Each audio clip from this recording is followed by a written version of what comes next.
Dicas com você novamente e com Suzana Montariol, psicopedagoga, contadora de histórias, faz um trabalho de transpessoalidade e mesmo porque, Suzana, agora nós vamos falar um pouquinho sobre esse universo do imaginário, tão necessário para a criação também da codificação, do acesso à nossa língua. Isso é muito importante no trabalho, né, da alfabetização, e não só a alfabetização, porque ela vai até o final da vida.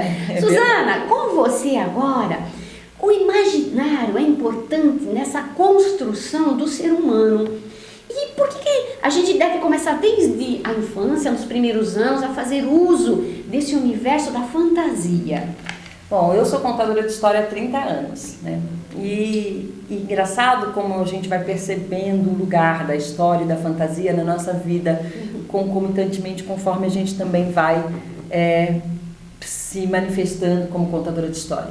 Eu descobri que as histórias, com esse elemento mágico da fantasia e do simbólico, ela tem 3 ramificações, eu chamaria de 3 pilares, né? Sim. A importância da alfabetização, né? Por que a literatura e o simbólico e a fantasia entra na vida da criança para fazer com que a língua mãe, né? Nossa língua materna, possa se estabelecer como um código, principal código na leitura e na interpretação, e fazer com que aumente os vocábulos, a criança tenha uma maior capacidade de interpretação de mundo, né? Através desse pilar, que é o pilar que eu chamaria de educativo.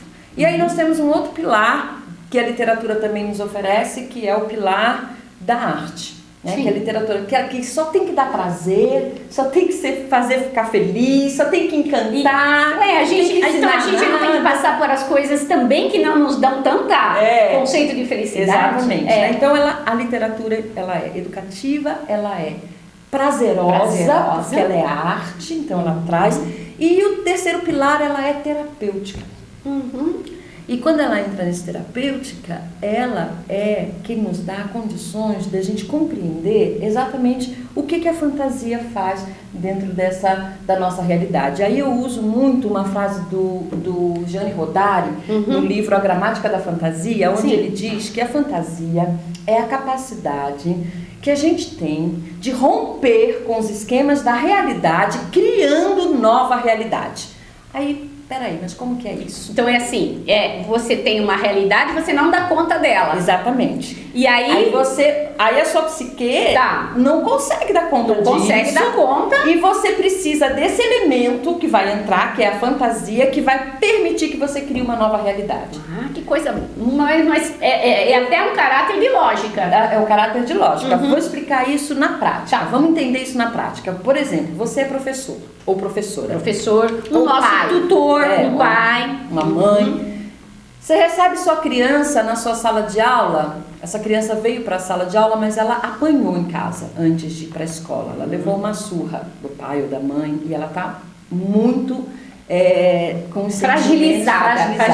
Seus sentimentos estão borbulhando dentro dela. Ela está se sentindo injustiçada. Imagina se ela tem foco para prestar atenção naquilo que tem na sala de aula, né, tem foco. E aí o que acontece? Como ela está com uma realidade, ela está experimentando uma realidade dolorida, ela vai reagir. Claro. Ela fica reativa. Ou ela vai ficar muito quietinha num canto, você nem vai perceber que esse aluno está em aula, na sala de aula, ou ela vai ficar hiper movimentada e você não vai dar conta daquele aluno que vai bater em todo mundo porque ela vai reagir de forma... Aí vai ser um aluno hiperativo. Vai ser o TDAH da história. Ele vai querer chutar todo mundo, bater em todo mundo e tal. Bom, ou incomodar todo mundo como ele está incomodado. Como ele está incomodado, porque ele está incomodado. Essa é a grande verdade. Ele está lidando com uma realidade que ele não está conseguindo suportar. Bom, você não sabe de nada disso, mas você é uma boa professora. Você começa seu dia contando uma história. Nessa história tem uma bruxa. E essa bruxa faz maldade. O seu aluninho faz uma coisa que em psicologia a gente chama de projeção. O que acontece? Ele projeta a mãe na bruxa. A mãe não é bruxa, viu, gente? Pelo amor de Deus, não vamos sair daqui achando que mãe é bruxa, que mãe não é bruxa, tá? Mas são questões projetivas, né? Exatamente, ele simbólica. projeta, porque existe uma identificação, a bruxa fazendo as maldades, ele identificou com a maldade que ele recebeu, porque foi assim que ele entendeu que ele recebeu uma maldade, porque ele foi injustiçado, e se o herói da história estiver também sendo injustiçado, aí a projeção é automática. Bom, mas a bruxa, como toda bela história e boa história, no final da trama recebe seu castigo. Com certeza. Quem ele castigou? Foi quem? Quem? Que outra oportunidade ele teria de castigar a mãe?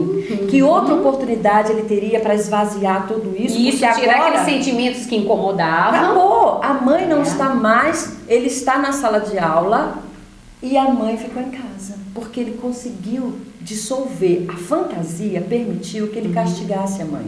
Ele não sabe disso, isso aconteceu num nível inconsciente, Claro. tá? Então, ele não sabe que castigou a mãe, mas ele descarregou, ele escoou toda aquela dor através da fantasia, todo aquele incômodo. Então, voltando ao que Jeanne Rodari diz, a fantasia é a capacidade que o ser humano tem de romper com os esquemas da realidade, criando nova realidade. Nossa, Suzana, mas isso não é só profundo, mas é perceptível, né? Porque muitas vezes, lá na sala de aula, muitas vezes o professor, ele tem uma dificuldade enorme porque ele não está lidando com uma realidade, né? Então ele está lidando com 40, né? Dependendo das escolas, 40, 40, né? E isso não é fácil, né? Porque o professor, além de dar conta lá do conteúdo dele, ele também tem que dar conta do quê? Dessas todas realidades. Exatamente. Né? Então, esse processo todo, se bem observado, pode ser transformado, isso que você falou, através de uma história, de uma contação de história. E a partir daí, Suzana, como é que a gente poderia deixar como dica para esses pais, para esses professores, tutores, em como é que a gente poderia colocar essa vivência através de um contar uma história? Bom, gente, contar a história é uma coisa muito simples e milenar. Né? Na verdade, eu como contadora de história faço isso artisticamente, então eu utilizo o palco e utilizo técnicas da arte cênica, da música, e isso não é necessário para um contador de história, isso é necessário porque eu vivo disso profissionalmente, mas contar histórias é o momento que você tem que ter de acolhimento e afeto. Isso, acolhimento.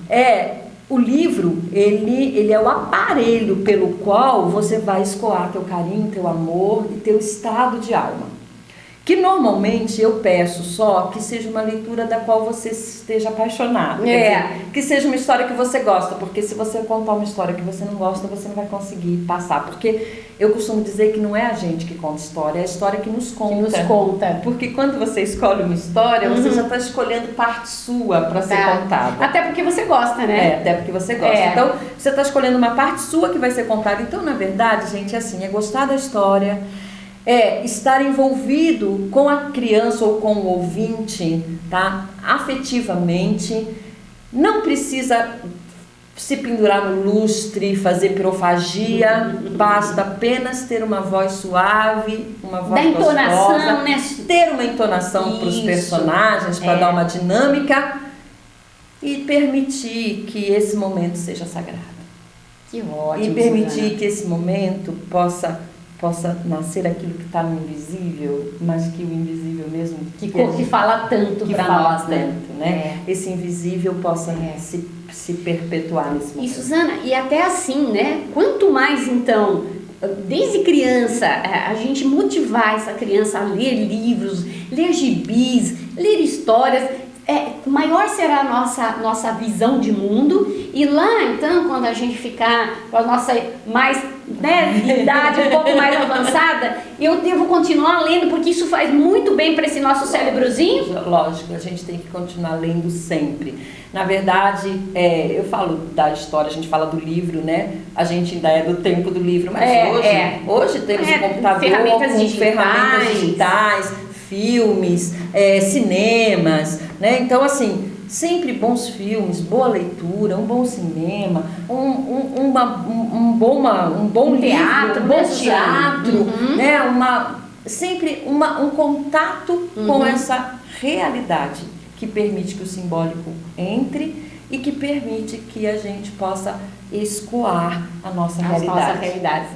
Suzana, mais uma vez, dando um show aqui, não só com relação à teoria, mas para você pai, para você educador, que tem com certeza absoluta essa visão de que a contar uma história, fazer uma leitura, vivenciar esse universo imaginário é fundamental. Obrigada, Suzana. Até uma próxima. Gratidão.